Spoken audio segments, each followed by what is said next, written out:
Persebaya Surabaya boleh disebut menjadi yang terdepan dalam urusan menyumbang pemain untuk timnas Indonesia. Terbaru, mereka jadi klub yang mengirim pemain terbanyak dalam agenda internasional kala berjumpa Timor Leste. Mereka adalah Hernando Ari Sutariadi, Rizky Ridho, Rahmat Irianto, Ricky Kambuaya, dan Marcelino Ferdinand. Situasi tersebut tak lepas dari hasil didikan kompetisi internal Persebaya. Lantas, apa rahasia dari itu semua?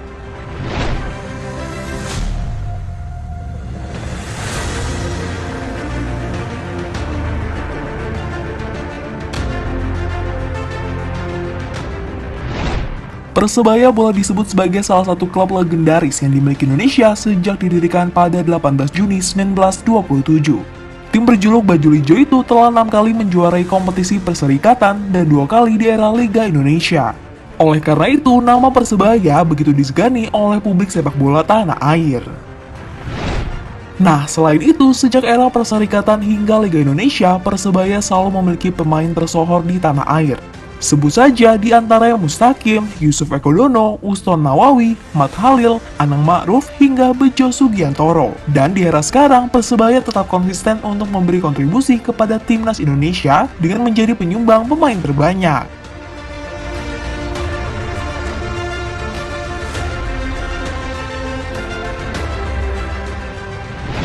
Ya, apa yang telah dicapai Persebaya saat ini tidak lepas dari kinerja pelatih Aji Santoso yang mampu meramu strategi dengan baik dalam beberapa musim terakhir. Terlebih, dia bisa mengoptimalkan potensi pemain yang dimilikinya di klub sehingga akhirnya juga bisa berkontribusi untuk timnas Indonesia. Selain itu, ada kompetisi internal di Persebaya menjadi kunci hadirnya momen ini.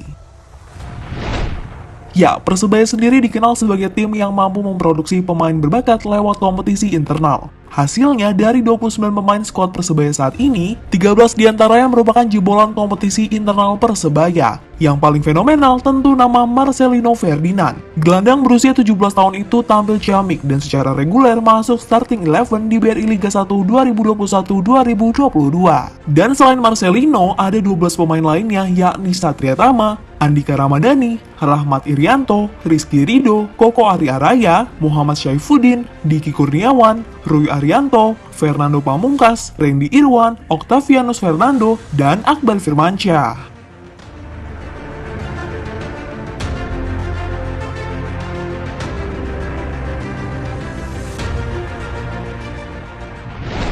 Ya, alasan diadakannya kompetisi internal ini tak lepas dari keinginan manajemen klub yang ingin menyamakan visi antara tim senior dan junior Persebaya dalam upaya mewujudkan rencana untuk jangka panjang, di mana mereka bertujuan menyatukan visi untuk menghasilkan banyak pemain muda berbakat untuk Persebaya dan timnas Indonesia. Ya, kompetisi internal Persebaya tersebut diklaim sebagai salah satu yang terbaik di Indonesia karena konsistensinya. Hal itu disampaikan oleh Direktur Bidang Amatir Persebaya, Saleh Hanifah.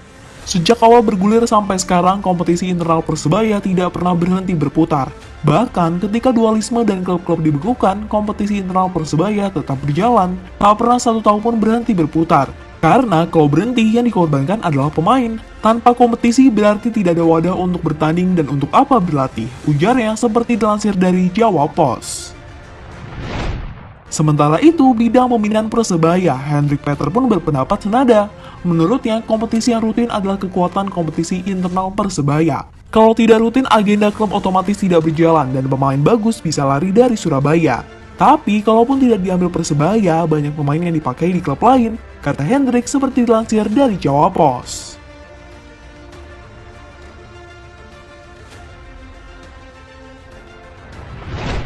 Ya, saat ini Persebaya sendiri masih berada di peringkat 4 klasemen sementara BRI Liga 1, di mana mereka terpaut 5 poin dari sang rival abadi, Arema, yang masih kokoh di puncak klasemen.